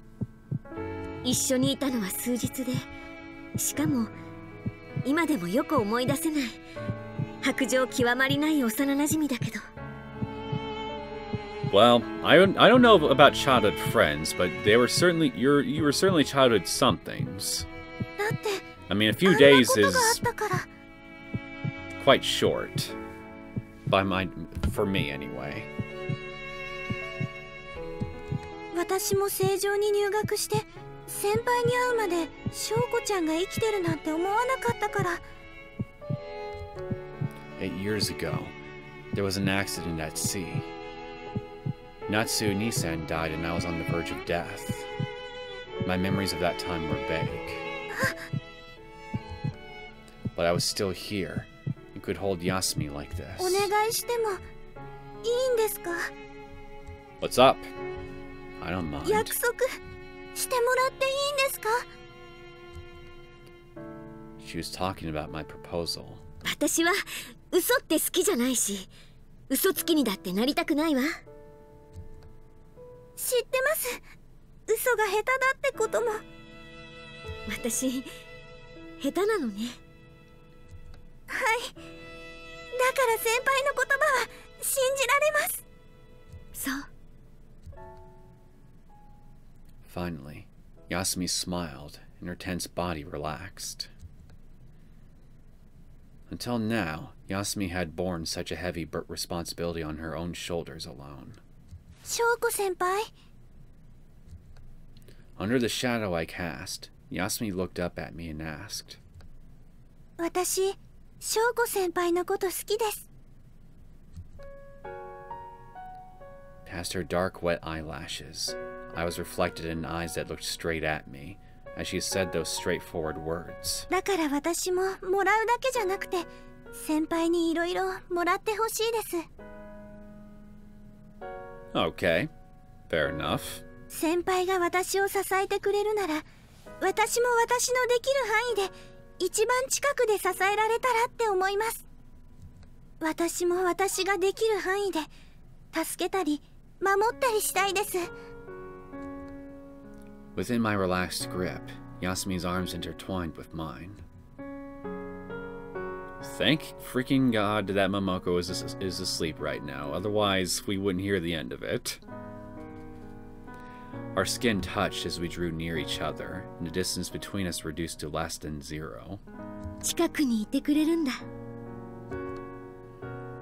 Not just for now, but in the future too. 約束してくれる？はい、約束します。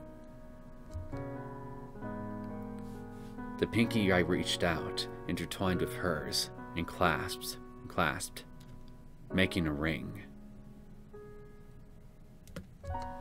The shape wouldn't last after this, and it wasn't the ring finger, but it was still a ring, symbolizing the vow we exchanged. 指切った。 And so we made an oath with each other.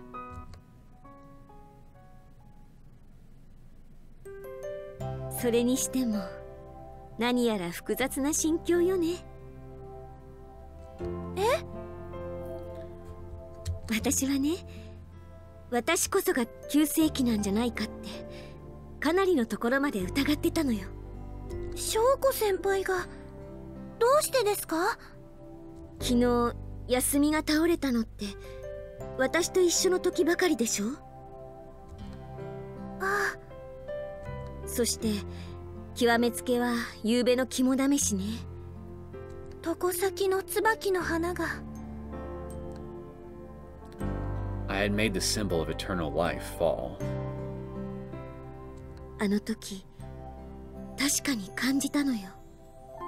私 Whoops. It was just like an oni that drained vitality. And that wasn't the only evidence. I could also think of another fateful connection. 心当たりを考えてみれば、私8年前にこの土地で死にかけてるし、あなたがそう思ったように実際の私は死んでいて、ここにいるのは鬼かもしれない。そんなこと。世の中何があるかわからないしね。はい。Just several hours earlier, I didn't think what just occurred could possibly happen. でもなんで怪しろなわけ？ I don't know, maybe her spiritual energy was just delectable or something. It wasn't Momoko or me who had plenty of extra stamina, but Aoi Shiro, who didn't have a lot of vitality. もしかして休みは怪しろのこと？私は翔子先輩が。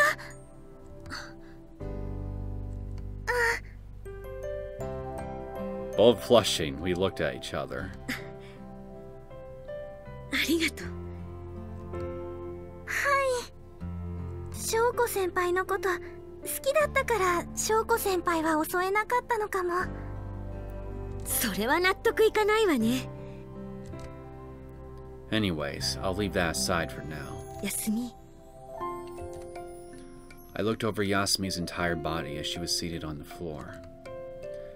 Since she had been sleeping all this time, there weren't any injuries on the outside, and her pajamas were orderly too, but... 右輪にやられてボロボロなんでしょ？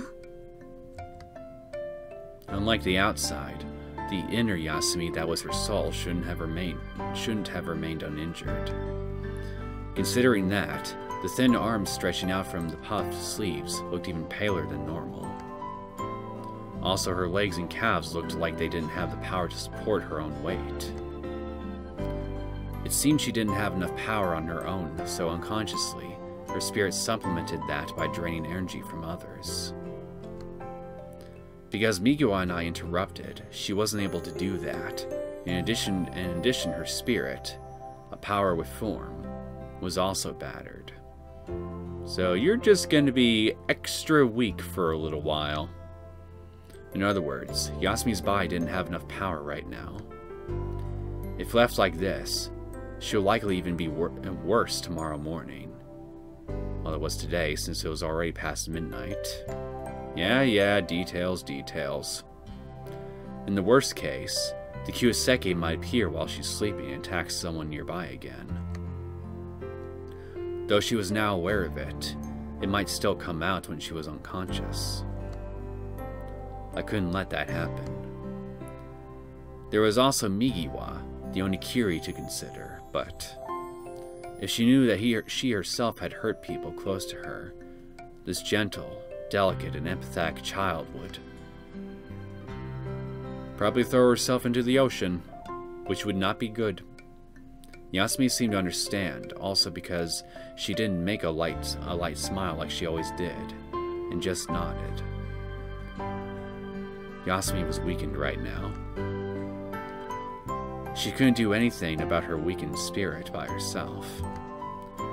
And if that weakened spirit would also drag down her body too. Again, you're being awfully redundant tonight. なら、私の力を吸いなさい。でも。 At my invitation, Yasumi glanced at my arms, neck, and areas where my skin was exposed. She finally looked down, embarrassed. でもも何も遠慮はいらないわよ。 If she did, that would actually cause more problems. I couldn't think of any other way of keeping her safe. いえ、その心遣いはありがたいんですけど、こうして巣に戻るとですね、ちょっとどうやって吸ったらいいのか。Yeah, that could be a problem. ああ。何分無意識だったもので。Well, there are Oni on this island, it would seem, so maybe we should go wander around into the nearby forest, find the nearest Oni that we can find that isn't just a mindless puppet, and ask, "Hey, could you teach me how to drain people's energy?" Maybe they'd be considerate, kind and considerate and just teach you. Since she had been doing it unconsciously, it'd be hard to look back and see how it was done. In addition, right now, Yasumi wasn't a spirit freed from the shackles of her body, but a physical person. Touching Yasumi like this and being touched didn't result in any drain in power.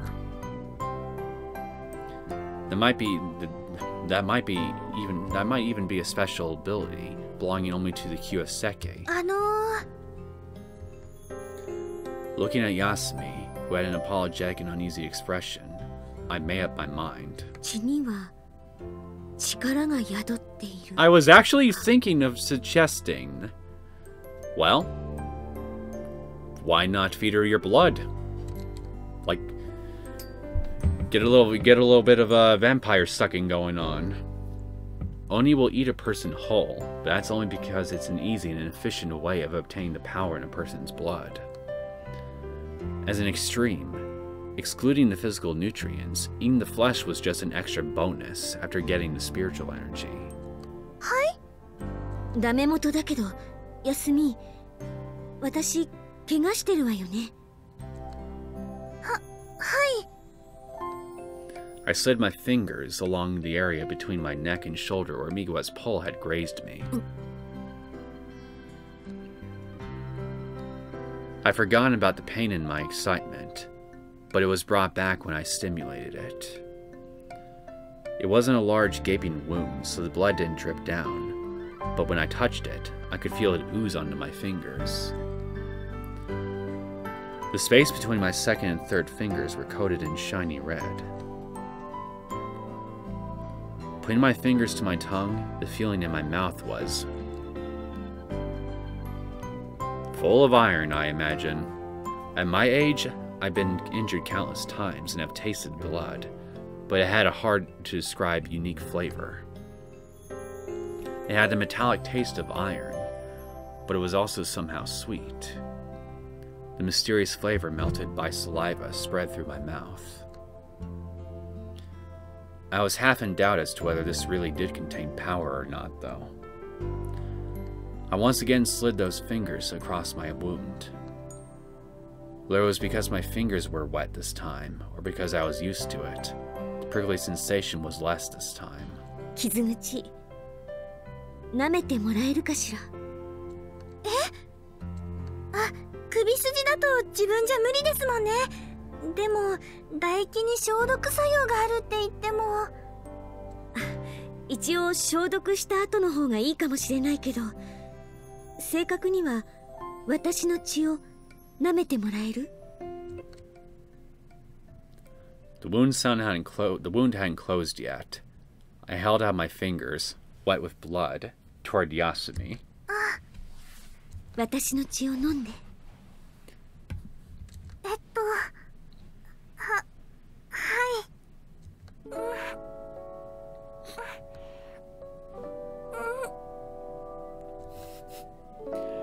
Yasumi had licked my fingers covered with blood, and now she put her mouth directly against my neck, a fountain of life. But the wound was light, so she couldn't drink it like water, and had to dilute it with saliva before swallowing it. She curved her neck, and for a few moments, her lips left my skin. The air mixed with the saliva on my wet skin felt cool. It resembled the alcohol used to disinfect before an injection, and made the area near my tailbone tickle. どう？なんだかお腹の奥がポカポカしてきて、体が熱いみたいです。Okay, so I guess it's working. Now get back to it. It seems the physical blood didn't stay in the stomach, but was brushing against the abdomen. Her white eyes looked feverish as she peered at my face before putting her lips to my neck once again. 気分悪くなったりしない？それは大丈夫みたいです。 It was closer to licking than to drinking, so it posed no problems for me. Why am I picturing the sound of a dog drinking water out of a bowl right now?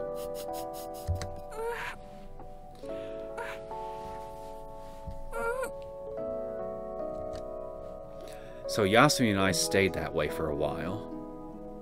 Once again, be grateful that Momoko isn't awake to see any of this right now. Otherwise, all hell would break loose.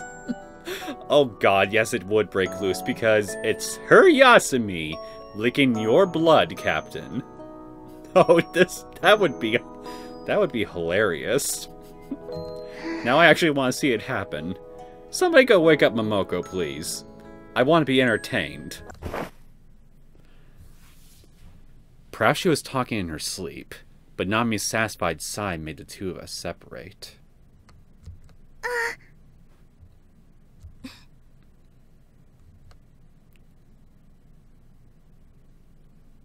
After we parted, it felt a bit awkward. Two of us looked at each other, wondering what to do now. これ以上するとふやけちゃうかもしれないですし、ちゃんと治療しないとダメですよね。 Yasumi looked flustered and went to get the first aid kit. In the morning, if Yasumi was okay, then we'd have to deal with this situation face to face. Maybe it was better to talk with Migiwa since these things were her specialty.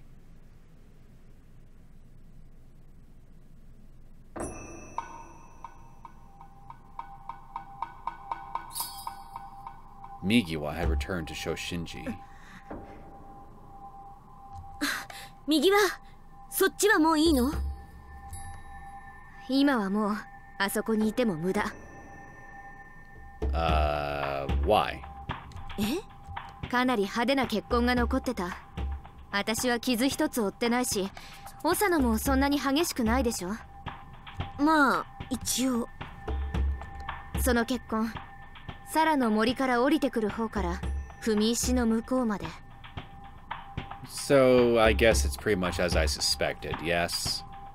Basically, this Oni you're chasing took advantage of your absence to go to the stones and did whatever they needed to do. Migiwa looked at the ocean. 浦島の方に向かっていたわ。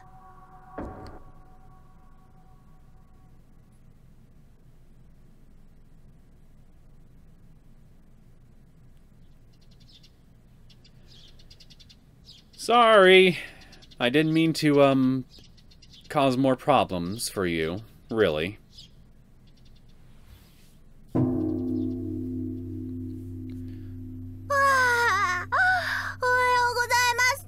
And good night to you, Momoko, because I think I'm going to go ahead and cut the episode off here. And we can deal with the repercussions of last night's events next time, in the next episode. I must say, I certainly wasn't expecting things to play out like they did, or to learn about as much about Yasumi as I did here. But I'm certain, call me intrigued. I hope you guys enjoyed this latest episode of Aoi Shiro. If you did and you want to see more content from me, feel free to subscribe to my channel. I will see you all next time. Take care.